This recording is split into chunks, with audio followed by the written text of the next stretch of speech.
We're back, baby. It's the Daily Stripe. It is Wednesday, July 19th, 2023. Gentlemen, baseball is upon us. Football right around the corner. I've done a little fantasy football mock drafting recently, which has been fun. Just kind of, test the water, see what's out there. I'm in a couple dynasty leagues. So we had one rookie draft already, which is pretty peculiar. And I had another one. One of the commissioners was like, "Hey, let's do it this weekend," and everyone was like, "Dude, we're not doing a rookie draft before preseason and before camp is really underway. What if like one of these guys gets hurt? Like that's super moronic." Yeah. Like we're not. Yeah. What if there's a rookie that like shows out in training camp and earns himself a roster spot that no one knew of? Yeah. I mean, like, Time. yeah, Dobbs last year for the Packers. I don't think he popped off quite like everyone thought he would, but I think in the second year, I think in his second year, he really is looking to take that next step with Jordan Love, and he was a guy that caught people's radars. And we've seen guys like have great preseasons and carve out roles for themselves. So yeah, you're absolutely right. So you think my rookie draft that was complete May 23rd of this year was too early? Oh yeah, I think so. I think it was. Didn't you have the first pick?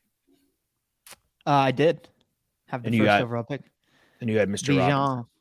Bijan. Yeah. Yeah, I did a one mock. It's a different. The league is a bit different format wise, so I actually think it makes sense because you roster an entire NFL team. So, they make it tough, and you have to new league for you, right? It's a new league, yeah. So I'm an old league, but you're joining it. It's a new league for you. It's a long-standing league that I have newly joined, and I'm taking over a team that was neglected, basically like the Oliver Twist of teams for the last 4 years. So I will, I'll see what I can do. Yeah. I did the same thing in this fantasy baseball league with our buddy Lou. The guys a year older in my fraternity have had this fantasy baseball league since they've been in college. They added our buddy Jake Goldberg as a replacement, who's, our age. And I was like, and I went to our buddy Lou. I was like, dude, like you didn't ask me. Like I was all offended. So a spot, I kind of half joking because I've helped out teams in that league before draft, like during school.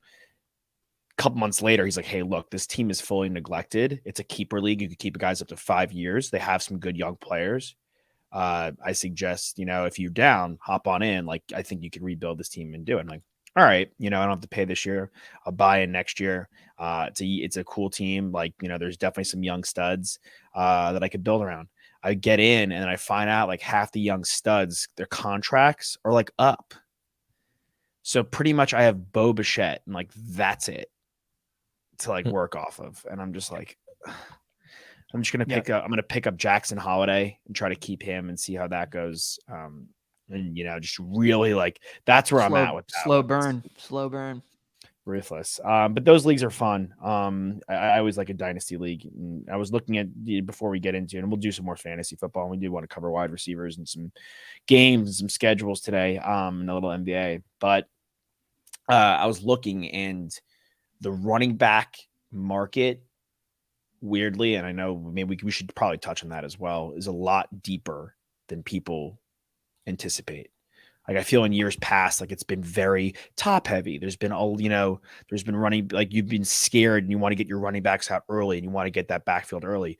But there's guys, obviously Jahmyr Gibbs is a young rookie, but I think he's going to be exciting for PPR and he's falling in like the 5th round range, 4th round range. But there's guys like Isaiah Pacheco, like Jimmy Cook, like, if Dalvin doesn't go there, his brother could be really big in Buffalo. Ramondre, Rashad White's pretty interesting out of Tampa Bay. Like there's a lot of guys this year. Like I don't know how stoked I am about guys like Montgomery and Joe Mixon, but they're still falling. So as your RB2 to get that in round 5 or 6, maybe even round 7, I think that's pretty exciting heading into this year. And the wide receiver market, which we're going to talk about actual top 10 receivers, not in fantasy, but in real life. The wide receiver market is a little more top heavy than I think people realize. Yeah. I mean, I think that makes sense. Yeah. I just threw on a mock draft simulator in the background. And I'm wearing this Cowboys hat. is Tony Pollard going to go like at the beginning of the second round? Is someone going to reach for him at the end of the first? Like, is that? No, not first. Yeah, no.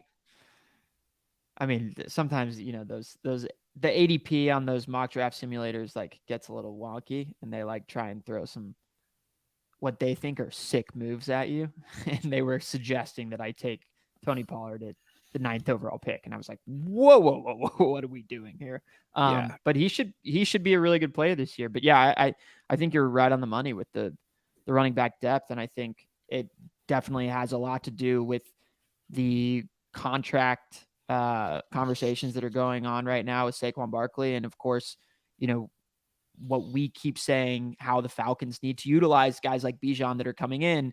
It's not just handing the ball off to him, but it's getting those guys out in space and getting them the ball however you need to allow them to make plays. And so I think, with as many running backs and as many running back rooms that are by committee in the NFL, like, all guys are viable options to score 6 to 8 touchdowns each year, to catch 5 passes in a game. Like, there are plenty of teams that are running out, 2 or 3 guys that you could stash, you could be flexing week in, week out. Like, fantasy there's going to be way more like lineup tinkering this year than there was like 3 or 4 years ago. I feel like, with just like flexibility of which players you might utilize off of your bench, as opposed to, okay, these are my starters, I'm going to roll them out every single week and nothing's going to change.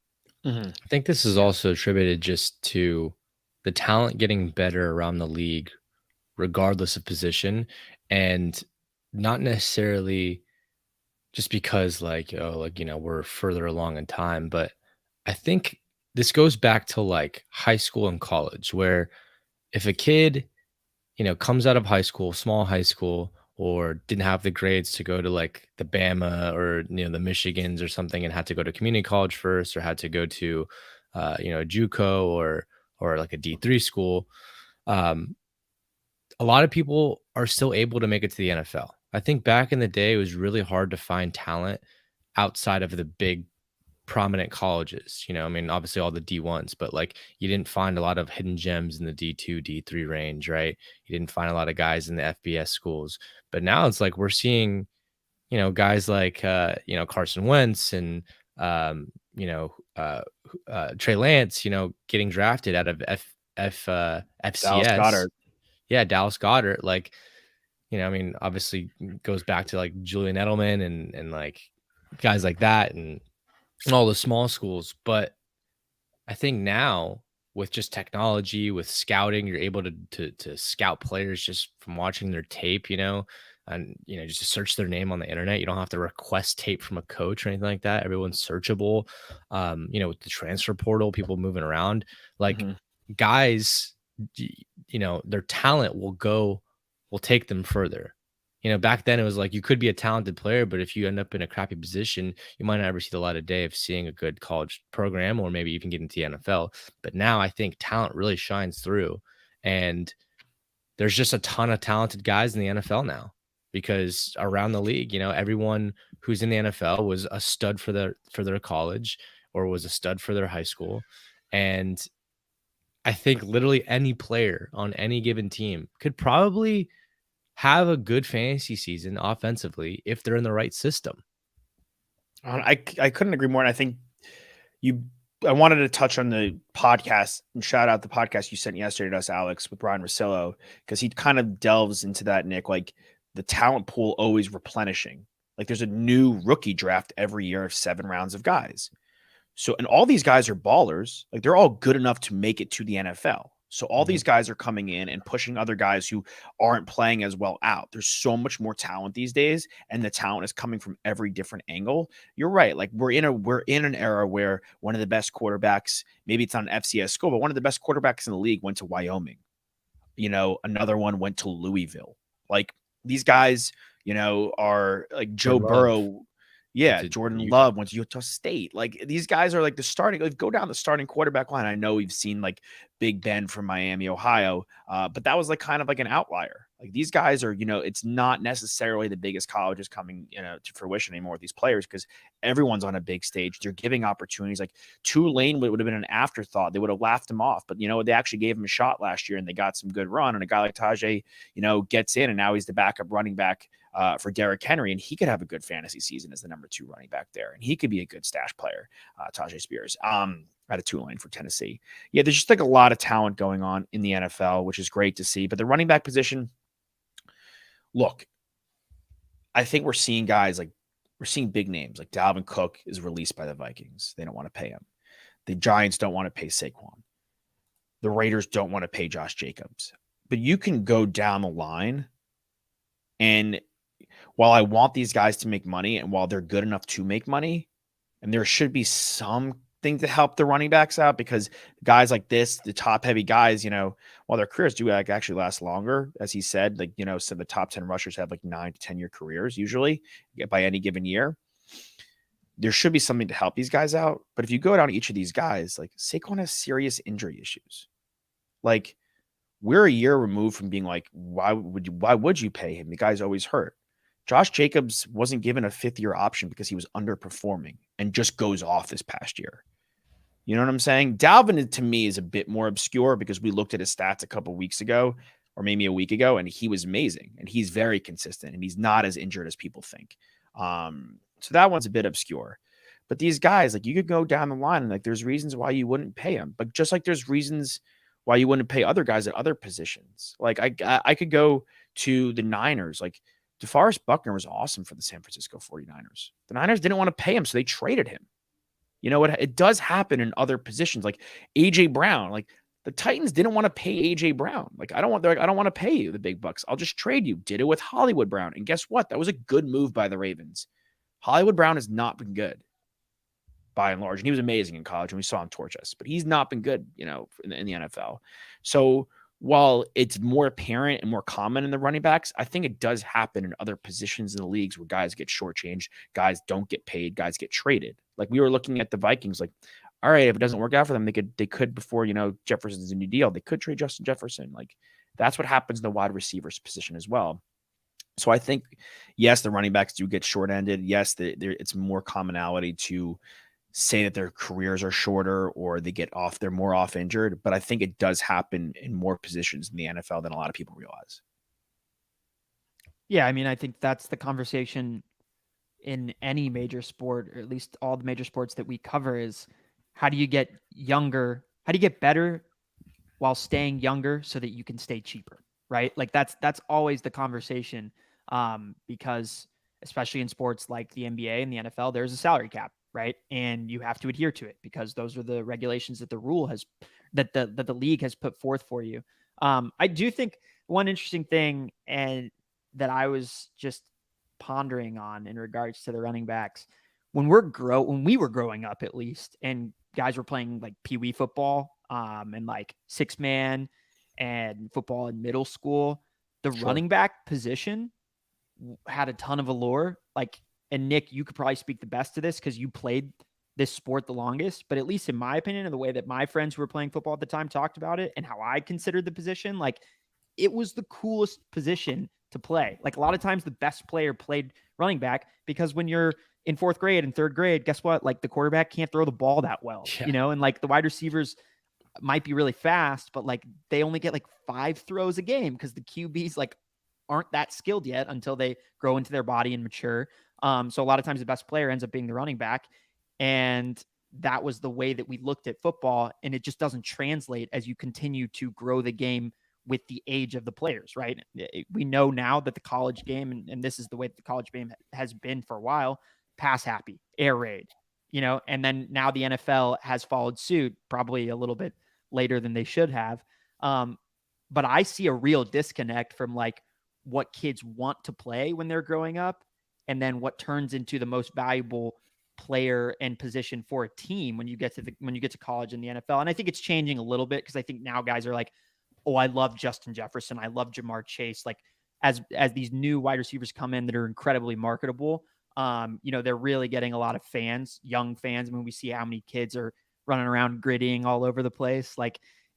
It's changing a bit, but I feel like we're kind of at that pain point where it's like, well, guys that were our age that played football, like running back those were those dudes. And I know, Nick, you played receiver, but you played receiver in high school. And at that point, guys are able to throw you the ball and get you involved in a way where they weren't able to when we were young kids. Yeah. I mean, I think growing up, the running back was always the kid who wasn't afraid to get hurt, was looking for contact, maybe the fastest kid on the team, the most agile, maybe the most developed kid on the team. That's what I remember from playing running back, not myself playing, but from the running back position from Pee Wee football to middle school, because you're right. I mean, the arm isn't that great of a 7th grader. And I did have a great 7th grade quarterback. I will say that. Shout out to there's exceptions. Brennan Yeah, Ellerby. of course. But yeah, I mean, I think growing up, you're right. That's always like the most athletic position. And then of course, when you grow up a little bit, maybe you switch into quarterback or receiver, whatever that may be, maybe play both sides of the ball.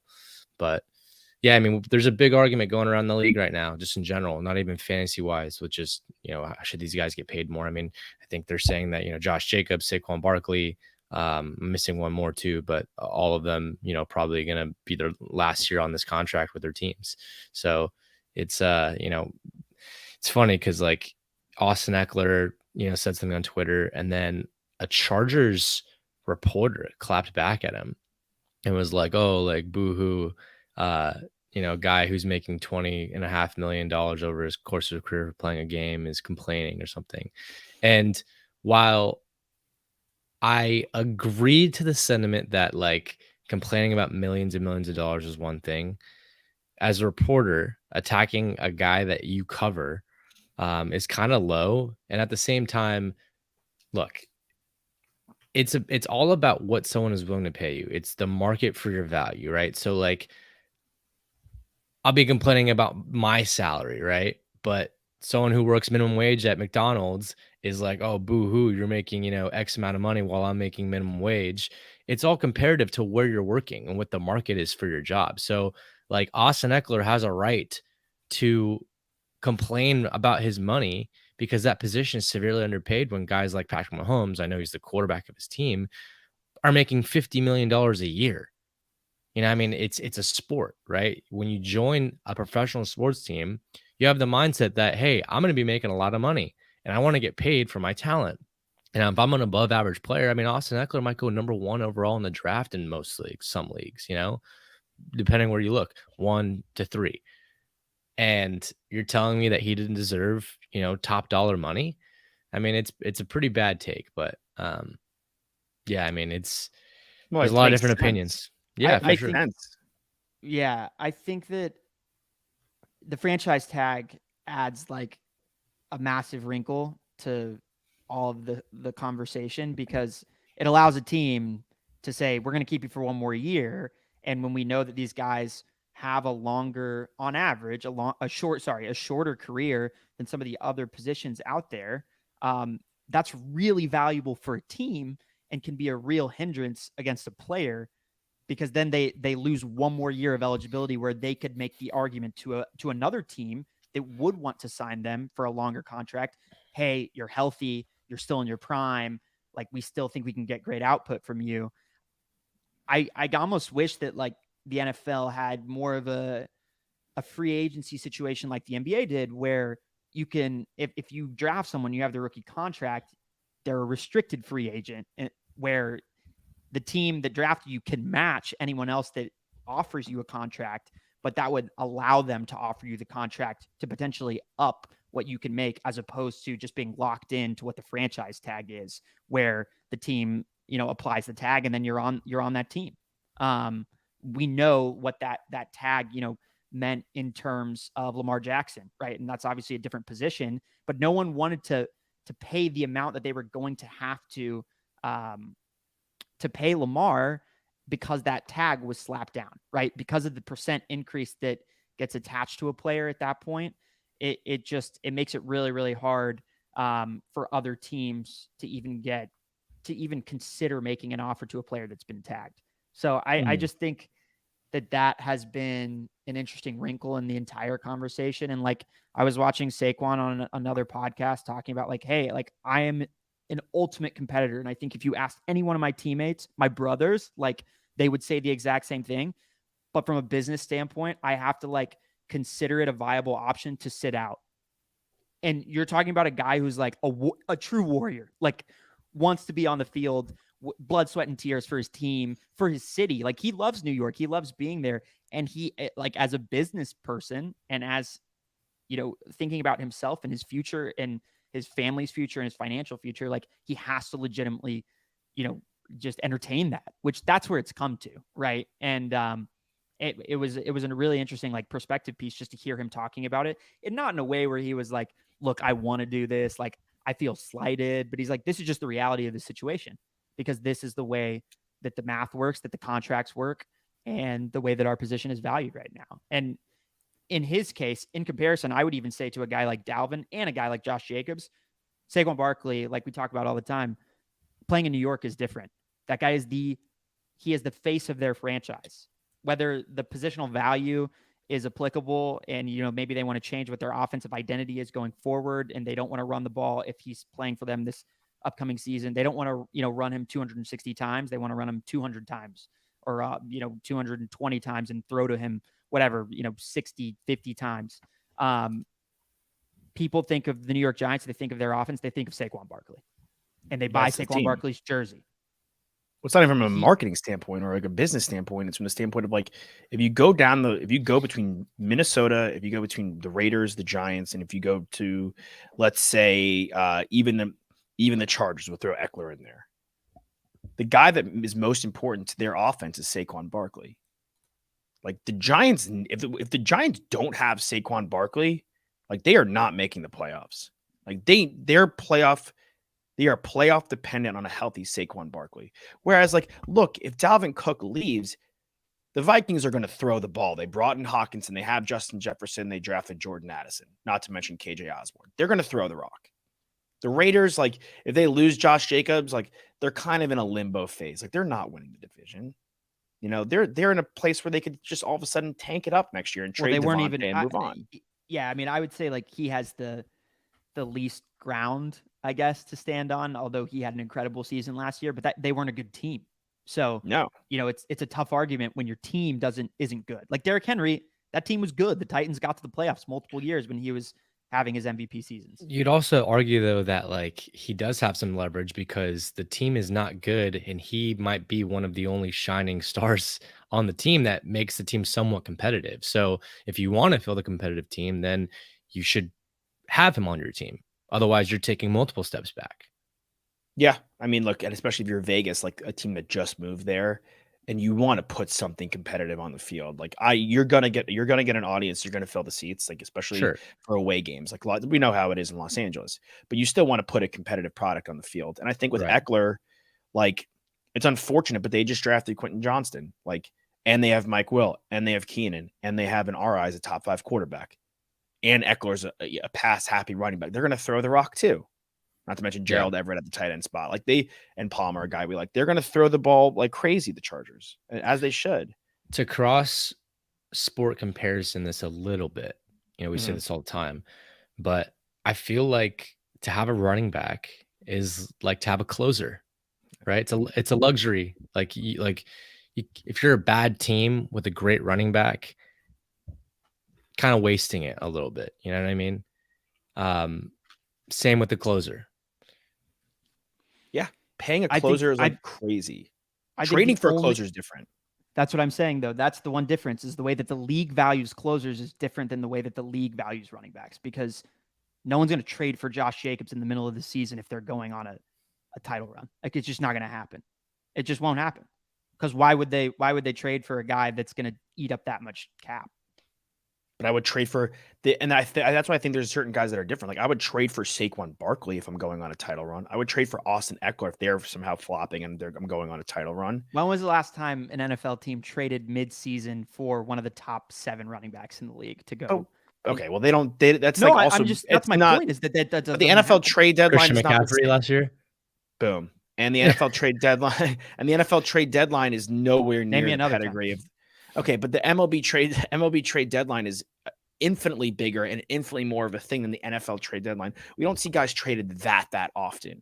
midseason in the NFL comparatively to baseball, where we've listed like 15 to 20 guys in the last 2 weeks. And quite frankly, there's a world in which all of them get traded. It won't happen, but we could see 15 dudes be traded in the next week. That's normal. Yeah, I'm not disagreeing with you. I'm simply saying that it doesn't happen in the NFL outside of last year, which was a major anomaly, and people had big question marks about what they gave up to go get Christian McCaffrey. I was one of the people that thought it was a good move because I thought it actually made a lot of sense, and I thought it was an offense where he could flourish. And same thing with Christian McCaffrey, Saquon Barkley. Like, he's in the last 2 seasons, he's played a combined 29 games. You could knock the guy's health, but he's actually been relatively healthy for the last 2 seasons. And of course, he's a Pro Bowler last year. So it's not like this guy's trying to renegotiate after not playing at all, right? Like, we're not in that position. He played and he had a fantastic season last year. And they made the playoffs, which is huge. And to your point, like, they don't make the playoffs without Saquon Barkley, and they won't make the playoffs this year without Saquon Barkley having, a parallel year to what he did last year.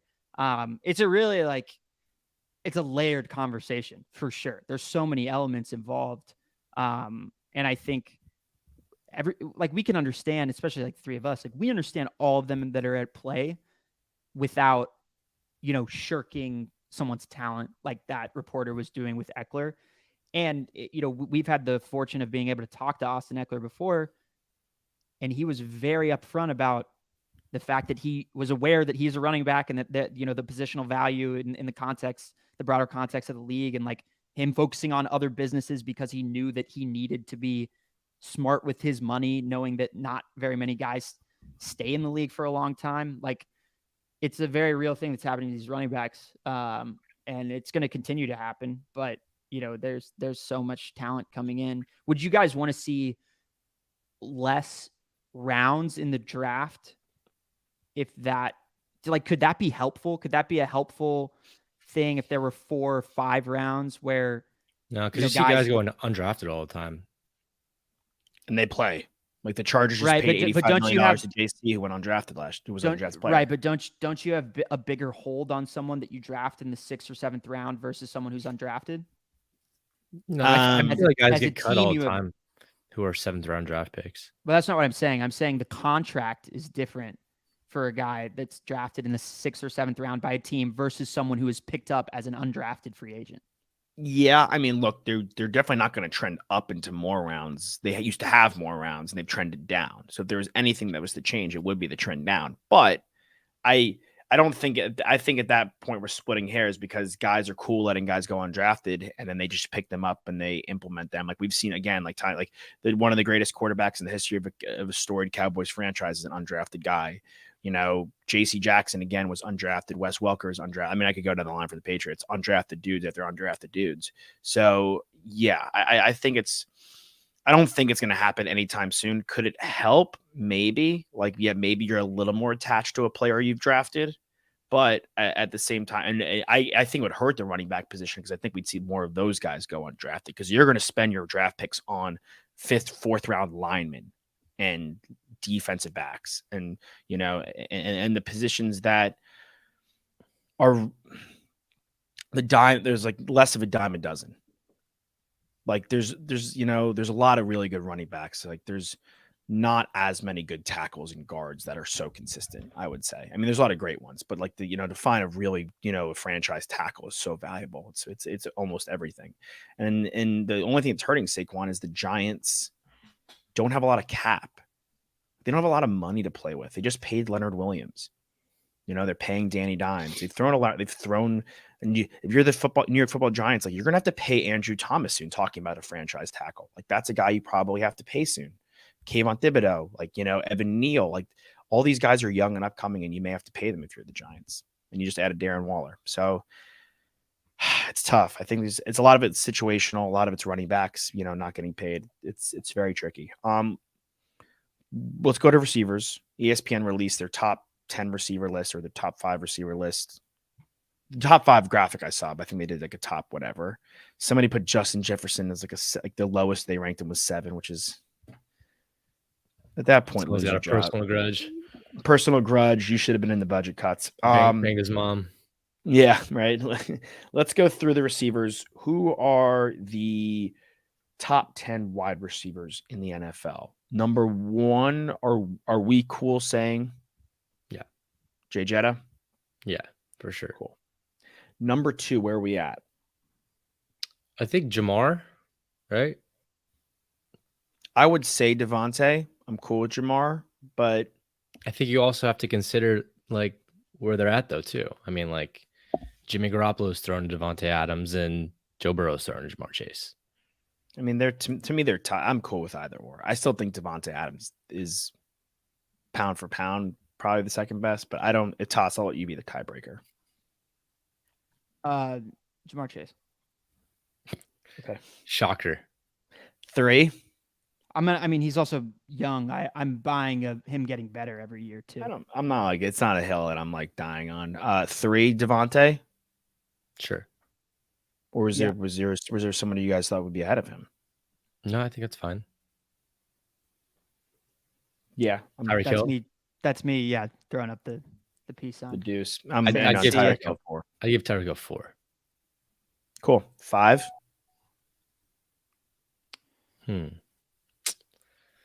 Maybe Cooper Kupp? Options. Cup is an option to throw out there. Some other options for you guys. Mine's Diggs. Just you got Cup. Yeah, you got Diggs. I'm looking across the league, trying to really figure it out and analyze and give the best possible option. You have CD. I want to just throw him out there. AJ. These are guys just to consider. Yeah, my personal pick is Diggs. I think Diggs and then Cup at 5. Okay. At 6. Okay. Where are we at 7? AJ Brown. Yeah, agreed. 8, I want to throw out CD. Yeah. To me. With you. I'm with you. 9, I would say either Amon-Ra St. Brown or Garrett Wilson. What about just throwing out other names? I feel like to consider Evans, Debo. Think Evans a little too old, and he's got Baker Mayfield or Kyle Trask throwing to him. Not good. I would also throw maybe Waddle and Higgins in there as well. I would go Higgins at 9. I think I think there's this massive disservice for his like quote unquote rankings that people give that he's playing across from Jamar Chase, and he gets a lot of the limelight. I think T. Higgins is a top 10 receiver in the NFL to me. Interesting. It's hard. It's hard to like, hey, this is what the guy would be because it's not the reality of the situation. And there are other guys that have to play the one on their team, and they do, and they play it really, really freaking well. And I mean, yeah, Wilson and McLaurin they're both ahead of T. Higgins in my mind. I would not take. I wrote Terry down, but I think T. Higgins to me is top 10. All right. Unless Nick. No, you guys you 2 out of 3. No. Y'all both 2 Are you cool with Higgins? Well, where are we? I mean, I think we stopped at 8. So we're at 8 with CD. So right now we're considering the 9 position. It sounds like it's between Amon-Ra, Garrett Wilson, Scary Terry, and T. Higgins for that 9-10 spot. Okay. I'm going to bump Scary Terry out of top 10. And then and those 3, you guys can decide. I'll say the reason I think Scary Terry could be great, but if we're bumping out Mike Evans because he has, Baker or Trask throwing to him, like we don't know how good Sam Howell could be. Guys like Olave, guys like Drake London, they could jump in. I think they could have really good years. Let's not complicate it too much. Let's focus on the guys that we're talking I'm just about. saying, I'm just throwing out guys that could be really good. Yeah, I also ahead of both those guys you just mentioned. I mean, DK Metcalf is better than both those guys you just mentioned. Sure. Yeah. I mean, these are guys that I would probably take DK over T. Higgins. That guy's He's a stud. It's not that he's not a stud. Like all these guys are studs. Like all these guys are dope. But I mean, Devonta Smith's dope. They're not all studs though. They're all. TK's a Devonta stud. Smith But is a really, really good wide receiver. He's not. He's went over 1,000 yards last year.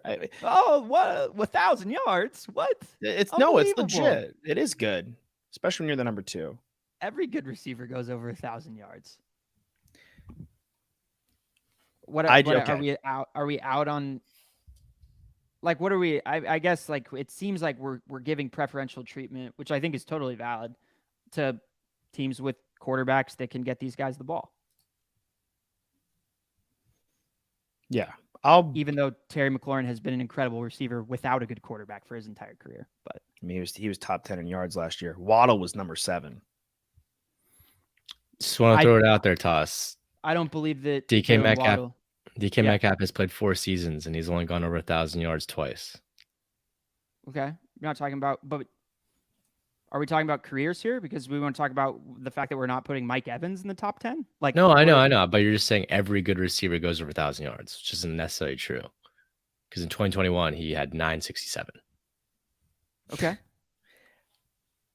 I would say a top 10 receiver needs to at least get 1,000 yards. How many did DK have last year? 1,048, so barely. 1,000 yards, baby. There we go. Yeah, you're right. That's 1,000. Yeah, I mean, Amon-Ra and Waddle, and maybe even Wilson, but I think I have him above those guys. Like I don't feel as though they offer as much all across the board from a skill set standpoint as guys like DK, T. Higgins. Those are more complete receivers in my mind who can do more on the field. Well, I could put Amon-Ra at 9. I think we all like him. I don't think he's a top 10 receiver. Okay. I thought you guys both liked T. Higgins at 9. Isn't that what? I do. Nick? Sure. I think what we figured out is that there's a tiered jump here, maybe. At the 10 spot. So you're out. Nick's out on Scary. You're out on Amon-Ra, but I think we all like Garrett Wilson by default. Sure. I like Garrett Wilson. It's going to be my keeper. Nice. Yeah, because I do my auction and you want to keep someone that's going to be cheap. And hey, I picked him up last year, so technically he's only $5 more than he was. So $5 for Garrett Wilson in a draft that usually he would probably go 50 or 60. Who else are you keeping? You can only keep one. My options were him, Jameson Williams, Drake London, Rashad White, Brian Robinson Jr. I mean, not like the sexiest of names, but guys that you could save a little money on, but he's by far the most talented and the one that would save me the most money. Yeah. I'm probably going to keep ours. You lose the round before. So I'm probably going to keep Isaiah Pacheco. Somebody took him in the 15th round. So I'll lose a 14th for him. And then I'm going to keep James Cook. Somebody took him in the 9th round. So I'll lose an 8th. And I'll just have those 2 running backs to start and then see where I'm at. With the hopes to go Kelsey and then a receiver on the next end. I was in a mock draft yesterday and somebody stacked Mahomes and Kelsey. Did we have that last year, Toss, you and I? Mm-hmm. It's just such a deadly stack. I think he had 3 games where he threw more than 2 touchdowns to him, one of which was a 4-touchdown game. It's like a KO, automatic KO. You lose the game where Mahomes throws 4 touchdowns to Travis Kelce. You're doing something wrong without all your other picks, and you shouldn't. Yeah, maybe at that point shouldn't be playing fantasy anymore. Absolutely. All right, let's do a schedule. Let's play a schedule game. I'm gonna throw a schedule up to you guys. Any guess on who it is? You've been working your way through the records from worst to first, right? Mm-hmm. Roughly. I don't even remember where we're at, honestly. We did the Broncos. Did we do the Broncos with Chris? I think we're doing the Browns today. Correct, Mundo. Ugh, this seems gross. I just hate their Cleveland Browns. It's just a terrible name. When I was a kid, I actually hated them just because they were the Browns. I was like, this is what an ugly team, name, uniform, everything about it. And It's then just gross. I came to grow up a little bit and be like, whatever. All right. Nothing wrong with Brown. I mean, I love Brown Padres, but Their receiver is very good as well. Amari. And yeah. And I think at this point, maybe becoming a little underrated. For sure. He's like another guy. Yeah, he's a guy that went. He's the guy that went like in the mock draft I did. He was like in that 6th round, and I was like, that's like a really good wide receiver too. Yeah, I mean, he got just 1160 and 9 touchdowns last year with like who was his quarterback? Brissett, and then like Watson stepping in after not playing football for like 30 months or whatever it was. Like, definitely a guy to keep your eye on in fantasy for sure. I'd like him as my wide receiver too, big time. Especially if you have like a wide receiver one is like Chase or Jefferson. Let's do it, fellas. At home, September 10th versus the Cincinnati Bengals. Loss. I'm going to say loss as well. This could be a shock the world game right here. A lot of teams could get out in Survivor. At Pittsburgh, Monday Night Football. Loss. Yeah, loss. Home versus the Titans. Win. Home versus the Ravens. Loss.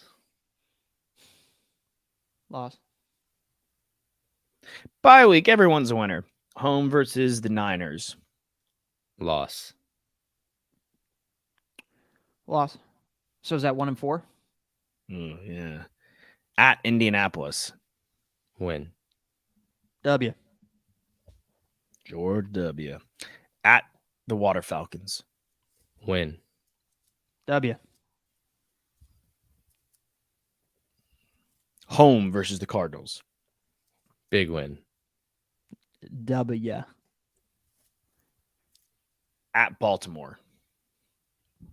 Loss. Losers. Home versus the Steelers. Win. At Denver. Loss. Nick, do something different, dude. Do something crazy, man. You want to go first? I'll go first on this next one. Okay. At the Rams. Win. Loss. Yeah. There you go. Crazy. I think the Rams have a slight bounce back this year. They're not going to be good, but I don't think they're going to be as bad as they were last year. I'm with Nick. Did we do them already? Did we do their record? Yeah, they had like 8 or 9 wins. I can look back at my notes. All right. What's our record thus far?